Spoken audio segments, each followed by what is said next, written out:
Love, life, and lessons from the past. Only at Dear Mags FM with DJ Chin. Dear Mags FM.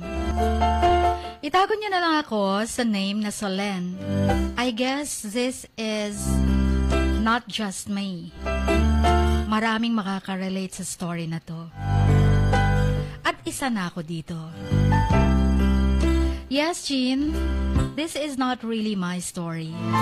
But I wanna share this one dahil relate na relate ako at almost nasa the same situation ako ng story na to.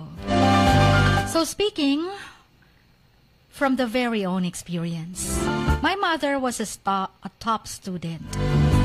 Perfect mga grades niya.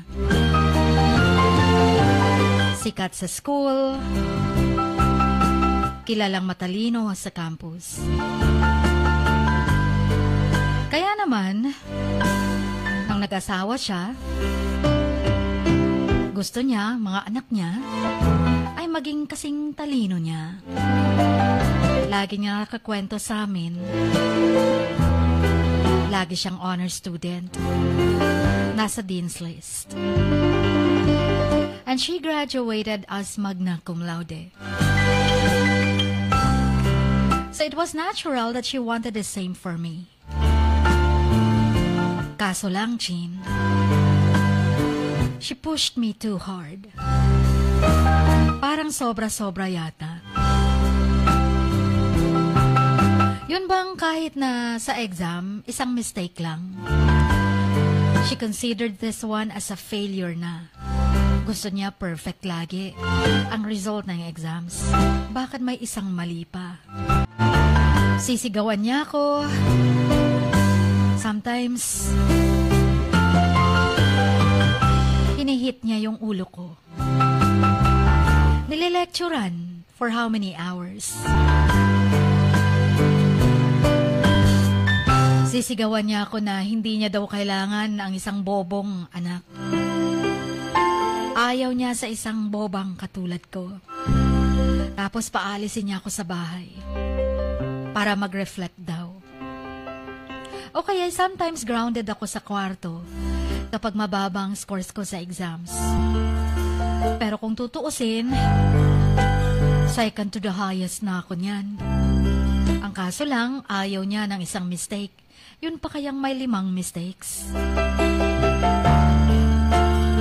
I remember when I was in high school. Alam mo yung gusto ko nang lumayas. Kasi hindi ako ang first honor sa class. Second honor na lang ba daw lagi ako? Umalis ako ng bahay. And my father had to drive around to look for me. Tapos kukumbinsihin yung mother ko na sana'y pabalikin na ako. Alam mo yung my report cards were pretty good compared to the rest of my classmates. Kaso lang, hindi pa rin happy ang mother ko. Sinasabi niya sa kapitbahay namin, useless daw ang daughter niya. Tanga daw, boba. Sabi niya pa, she will never succeed in life. Baka magsaserve na lang daw ako ng pagkain, magiging waitress. Dahil hindi ko daw ginagamit ang utak ko. Sinagot ko siya minsan na hindi naman porket waitress, wala ng utak. Hindi ba pwedeng kapos lang talaga at hindi nakapag-aral or hindi nakapagtapos? Doon niya ako nasampal, Chin. And again, lumayas ako. Pero layas lang ng buong hapon. Pagkagabi, uuwi din.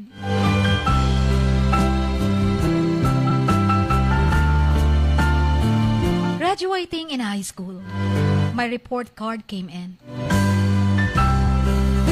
Yung bang sa lahat ng grades ko na line of 9, nagkaroon ako ng 87%. Sobrang galit na galit ang mother ko. Dinumihan ko pa daw ang card ko. Bakit pa ako nagkaroon ng line of 8? Okay na daw sana na puro line of 9. Hindi pa nga siya satisfied sa 90 91, 92. Gusto niya 95 above. Or much better kung 98 above. Sabi niya pa, hindi daw niya ako pinag-aral para lang uupo at hindi mag-aaral ng maayos. Sobra-sobra na nga yung pagsastudy ko, Chin. She belittled me every time she saw me. She would call me names and remind me of my failure. I'm a loser daw. Loser. A big failure. And at some point, I wanted to die. I was in my room, tapos nakakita ko ng blades. Iiyak ako, tatawa, tapos luluha na naman. Nakatitig sa blades na yun. Forgive me, but I started cutting deep lines on my arm. Then I was feeling dizzy and I felt like I was going to pass out. Pero hindi ako tumigil sa pagkakat sa arm ko.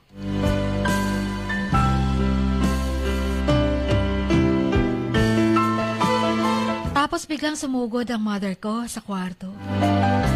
And at some point, she saw the giant pool of blood. She was horrified. And she started crying.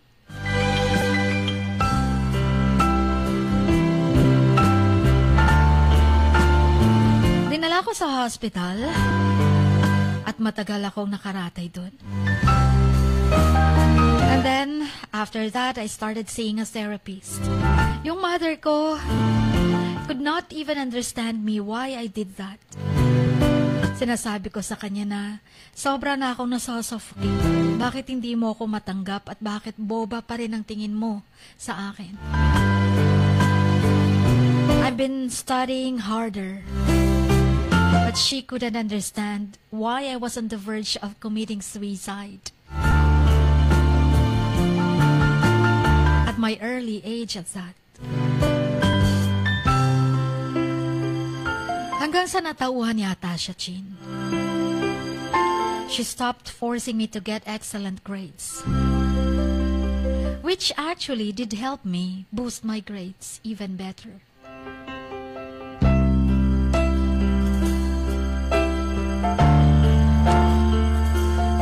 Kaso nga lang, hindi pa rin ako makapag-concentrate pagdating sa examinations day. Nagkakaroon ako ng panic attacks. Yung bang hindi ko masagot ang isang question dahil hindi ko nastudihan yon.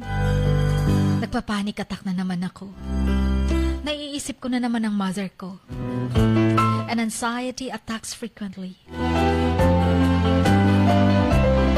Alam mo yung my own mind, kahit hindi na pinipilit ng mother ko, but my mind felt like a failure if I got anything under 90%. Tapos I would start crying na naman in the middle of the class. Hanggang sinabi na ng teachers ko sa mother ko about my difficulty performing in exams. Nabigla na lang daw ako umiiyak sa klase. Tapos tinatanong nila ako na kung bakit ako biglang napapaiyak. Biglang nagkakaroon ng panic attack. Sinasabi ko sa kanila na natatakot kasi ako na baka magkamali ako, marami akong mistakes. Madidisappoint na naman ng mother ko.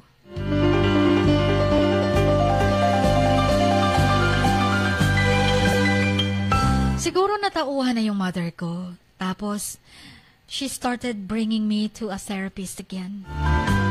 And I found out I suffer from severe anxiety.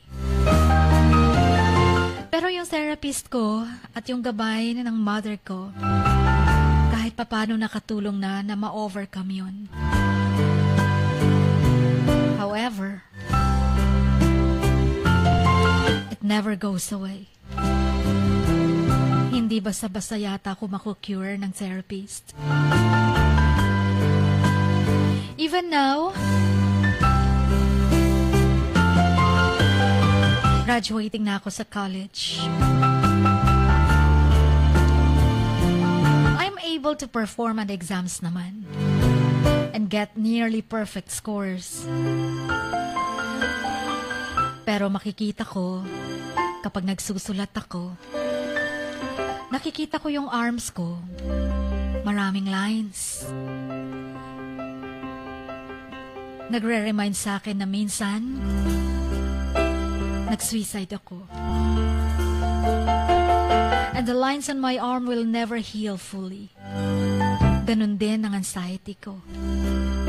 I sometimes start crying when something huge is thrown my way. My brain will never accept anything under 90%. Hindi yun acceptable grade para sa akin. Kahit hindi na ako fino-force ng mother ko, pero yung utak ko nasanay na. And these things will be a constant reminder of that traumatic part of my life. Yes, Jean. Na-trauma ako. Sometimes, tinitingnan ko sarili ko sa salamin. Sino ba itong babaeng ito? Hanggang kailan makawala sa anino ng mother niya? Kahit nakikita ko ng mabait na yung mother ko, pero lahat ng mga sinasabi niya, na loser ako, failure ako, bumabalik lahat sa tenga ko, sa utak ko.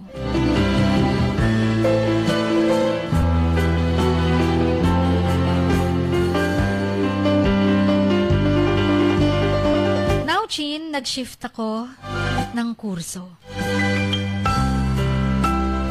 From medical student, being medical student, graduating na sana. Pero pinakiusapan ko ang mother ko na gusto kong maging isang teacher. So nag-shift ako sa education. Sobra siyang disappointed sa akin, pero hindi niya na pinakita sa akin. Baka daw, ano na naman ang gagawin ko. So hinayaan niya na ako. Na-convince na rin siya ng father ko. Gusto kong maging teacher dahil gusto kong turuan ang mga estudyante na hindi ibig sabihin na may mababa kang grado, bobo ka na forever. Gusto kong turuan ang mga estudyante na hindi dapat ang grado ang magbibigay ng happiness sa inyo. And do not punish your child, mga mother, mga fathers, for bad grades, especially when they don't matter. Dahil lalaki din yan, magmamature yan. Boba man ng elementary, magiging matalino in high school naman. Depende din naman kasi sa factors sa buhay o sa mga tao nakapaligid sa kanya at sa pamilya na nakagabay sa kanya. Well, sharing this story, I hope, will teach the parents out there. I'm not the only one who is experiencing the same situation, and this is a very personal subject for me. I hope may natutunan kayo. Okay na ako, pero paminsan-minsan nawawala ako sa sarili ko pa din. Umiiyak na lang ng bigla. At sana'y maka-overcome ko ang lahat ng to. Especially that I am graduating in college. Just until here na lamang, it's always me, ang inyong kamags, Solen.